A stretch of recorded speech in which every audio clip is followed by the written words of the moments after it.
मुगल साम्राज्य पर भारत में मचा है घमासान। जय हिंद, नमस्कार। मैं मोहन पाठक और आप देख रहे हैं इंडियन सोसाइटी यानी कि भारतीय समाज। तो भारतीय समाज के अंतर्गत आज हम जानने वाले हैं कि भारत में क्या चल रहा है करंट अफेयर्स की दृष्टि से, और आज क्या जो हमारा सब्जेक्ट है ये आपके आने वाले भविष्य और आपके आने वाले बच्चों के भविष्य को निर्धारित करता है, क्योंकि उनसे जुड़ी हुई चीज़ ये होने वाली है। और ये चीज़ें आप अपने घर के बच्चों को भी सुना सकते हैं और बता सकते हैं कि ये चीज़ें बदलाव हो रहे हैं आपकी शिक्षा व्यवस्था में। बात करते हैं तो NEP 2020 ऑलरेडी बन के तैयार है और कभी भी पूरे देश में लागू हो सकती है, जबकि उसका 100% नामांकन का जो लक्ष्य है 2030 तक निर्धारित किया गया है। अब हम बात करते हैं कि मुगल साम्राज्य की बात आई कहाँ से। तो NCERT ने 2022 में ही एक अनाउंसमेंट किया था। उन्होंने कहा था कि NCERT के द्वारा संचालित जो CBSE बोर्ड की किताब है या NCERT द्वारा जो संचालित किताबें हैं उनमें से हम कुछ पार्ट को हटाने वाले हैं, और हटाएंगे क्यों, क्या कारण है, उसको भी मैं आपको अंत में बताऊंगा कि हटाने का कारण क्या है। तो हटा क्या है, क्यों ये कंट्रोवर्सी हुई है, ये सबसे पहले आपको जान लेना चाहिए। कंट्रोवर्सी का कारण ये है कि NCERT ने जैसे ही बताया कि इन चैप्टर्स को हम चेंज कर रहे हैं और इसमें से मुगल काल के ये चीज़ें हम चेंज करने वाले हैं, तो उत्तर प्रदेश सरकार जो है वो भी NCERT के किताबों को फॉलो करती है, उसके गाइडलाइन को फॉलो करती है। और उसी के तहत इन्होंने भी क्या किया है कि बोला है कि मैं भी इसको फॉलो करते हुए मुगल साम्राज्य को हटा। तो क्या केवल मुगल साम्राज्य हटा है या और भी चैप्टर हटे हैं? तो मैंने आपको पहले ही बताया कि इसका कारण क्या है, मैं आपको वीडियो के अंत में बताऊंगा। उसके लिए आपको बने रहना पड़ेगा और पहले ये जानना पड़ेगा कि किताबों में से क्या क्या हटा है और कौन सी किताबों से क्या हटा है, कौन से चैप्टर हटे हैं। सारी चीज़ें मैं आपको डिटेल में बताने की कोशिश करूँगा। अब हम बात करते हैं कि हटा क्या है। चलिए, मैं बता रहा था कि उत्तर प्रदेश सरकार ने भी हटाने की बात की है, तो इस पर अखिलेश यादव जी ने भी तंज किया है। इन्होंने कहा है कि निराला के गीत को NCERT के सिलेबस से हटाना आपत्तिजनक है और बीजेपी से जवाब मांगा है। फिर उसके बाद बात करेंगे तो बीजेपी के जो एक नेता हैं कपिल मिश्रा, उन्होंने कहा कि मुगलों का झूठ इतिहास से हटाया जा रहा है, अब अगले चरण में उनका सच बताया जाएगा। मुगलों की लूट, व्यभिचार, अत्याचार, कायरता, मंदिरों और मूर्तियों से नफरत, अपनी सगी बेटियों और बहनों के साथ उनके रिश्ते, नशे और हरम से में सड़ते उनके बच्चे, कला, साहित्य और संगीत से उनकी नफरत का भी सच। ये कपिल मिश्रा का जो बीजेपी के नेता हैं उनके द्वारा किया गया, और अखिलेश यादव ने बीजेपी से जवाब माना है कि निराला जी की कविता को क्यों हटाया गया है। तो चलिए आइए डिटेल में जानते हैं कि क्या क्या हटाया गया है, क्या माजरा है। 12वीं की किताब जो NCERT की है उसकी किताबों से हटाया गया है भारतीय इतिहास के कुछ विषय। ये किताब का नाम है भारतीय इतिहास के कुछ विषय।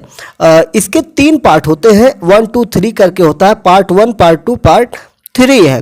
तो इसके पार्ट 2 से 12वीं क्लास के इतिहास के पार्ट 2 से दिल्ली सल्तनत जिसमें है मुगल साम्राज्य है, ये सारी उसमें चीज़ें इंक्लूड की गई हैं।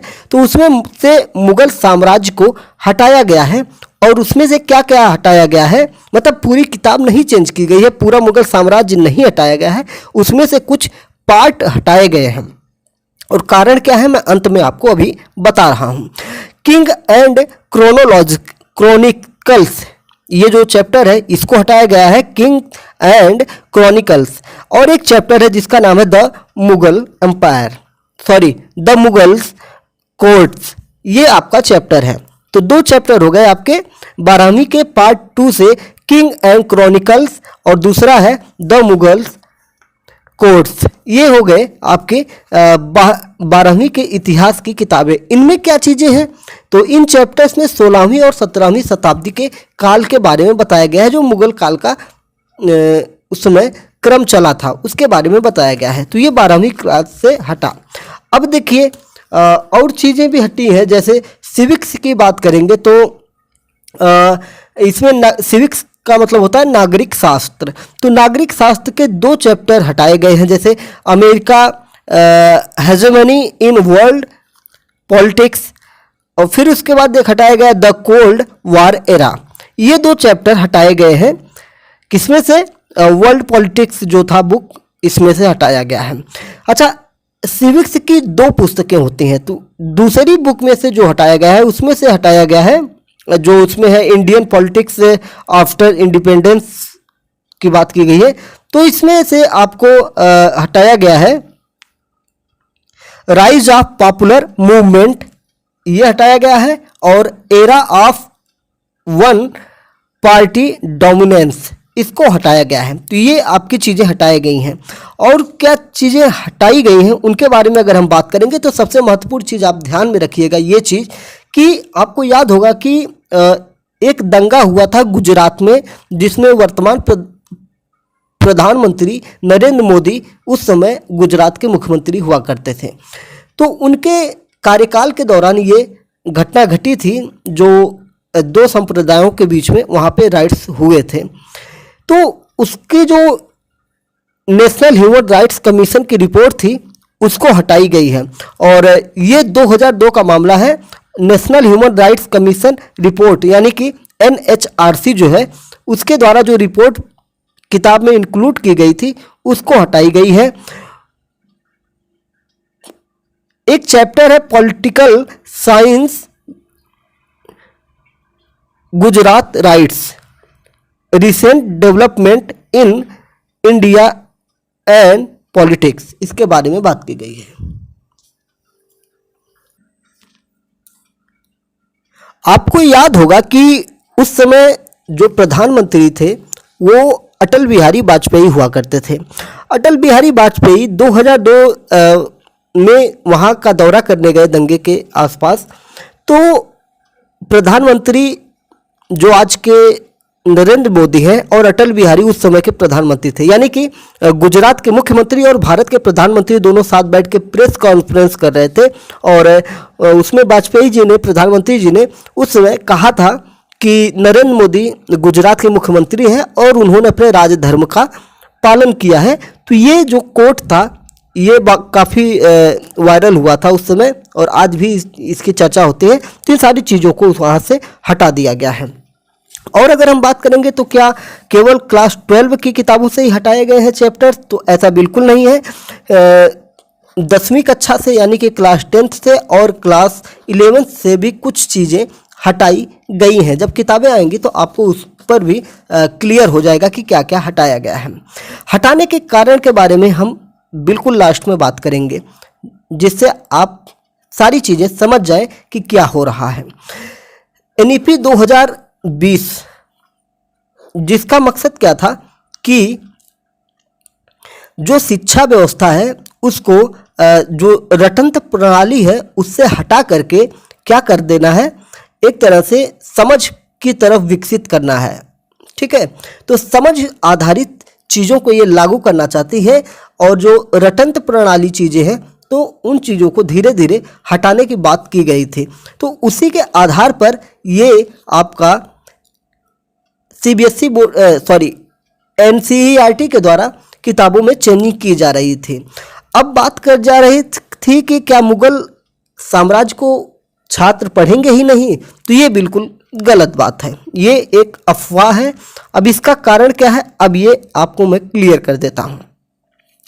जैसे हम किताबें पढ़ते हैं, आप मान लीजिए आप 6वीं क्लास से इतिहास पढ़ना प्रारंभ किए, 6वीं से 12वीं तक आप इतिहास पढ़ रहे हैं।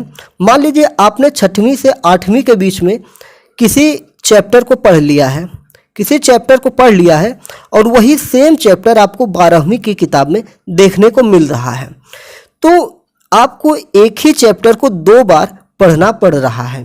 ठीक है, तो इसी वजह से ये जो है सिलेबस को कम करने की बात की गई है कि जब एक चीज़ आप पढ़ ले रहे हैं तो उसको क्यों ना हटा दिया जाए कि आपको एक ही बार पढ़ना पड़े उस चीज़ को। फिर उसके बाद जैसे आपने 12वीं तक कोई चैप्टर नहीं पढ़ा है और वही सेम चैप्टर जो आज के समय में किताबों में है, वही सेम चैप्टर आपको ग्रेजुएशन या पोस्ट ग्रेजुएशन में पढ़ने को पड़ रहा है, तो वो चीज़ें भी आपकी हटाई जा रही हैं कि आपको सिर्फ एक ही बार पढ़ना पड़े डिटेल में। तो बात आपके समझ में आई। अब इस तरह से क्या सिर्फ इतिहास से मुगल साम्राज्य को ही हटाया गया? बिल्कुल भी नहीं। आपके जैसे फिजिक्स और केमिस्ट्री जैसी बुकों से भी चेंजिंग की बातें सामने आई हुई है, उनमें भी कुछ ना कुछ बदलाव होंगे। और इससे सबसे ज़्यादा परेशानी किनको हो रही है? जो शिक्षक हैं, जो शिक्षक हैं सरकारी या अन्य शिक्षक हैं, उनको थोड़ी सी परेशानी होने वाली है, क्योंकि ये जो चैप्टर चेंज होंगे तो कुछ नए चैप्टर भी उसमें इंक्लूड होंगे, तो लोगों को पढ़ाने की बात हो गई, तो उसके लिए उनको खुद पढ़ना पड़ेगा।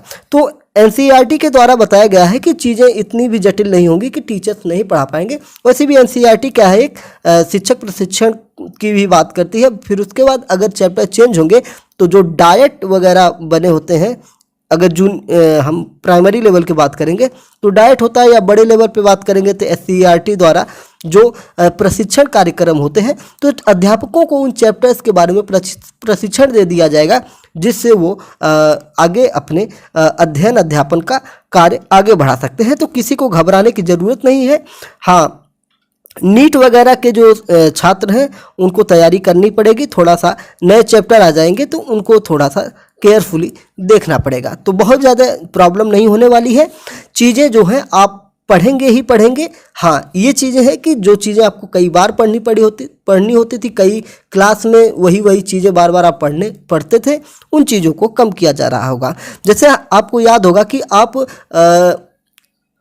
सभ्यताओं के बारे में जब पढ़ते हैं, तो जैसे सिंधु सभ्यता हुआ, सिंधु सभ्यता को आप कई क्लास की बुकों में बार बार पढ़ते जाते हैं, तो ये चीज़ें आपको ध्यान में रखनी होगी। जैसे आप 12वीं के बात करेंगे तो वहाँ भी आपको सिंधु सभ्यता दिखाई पड़ जाती है, आपको 6वीं के क्लास में भी सिंधु सभ्यता दिखाई पड़ जाती है। तो ये सारी चीज़ें हैं, तो इन्हीं को कम किया जा रहा है कि जिससे छात्रों को ज़्यादा चीज़ें प्रोवाइड किया जा सके और किसी चीज़ को बार बार ना पढ़ना पड़े, एक ही बार पढ़ ले, फिर वहीं से आप रिवीजन करते रहेंगे। तो ये रही सारी चीज़ें आपकी जो कंट्रोवर्सी बनी हुई थी। कंट्रोवर्सी यही से हो गई कि जब योगी आदित्यनाथ उत्तर प्रदेश के मुख्यमंत्री ने कहा कि हम एनसीईआरटी को फॉलो करते हैं और वो अगर अपनी किताबों को चेंज कर रहे हैं तो हम भी अपने 12वीं की किताब से मुगल साम्राज्य को हटा देंगे। तो ये सारी चीज़ें इसी की वजह से पॉलिटिकल थोड़ा सा मैटर बन गया। तो आपको उम्मीद है कि समझ में आ गया होगा। जय हिंद, नमस्कार, भारत माता की जय।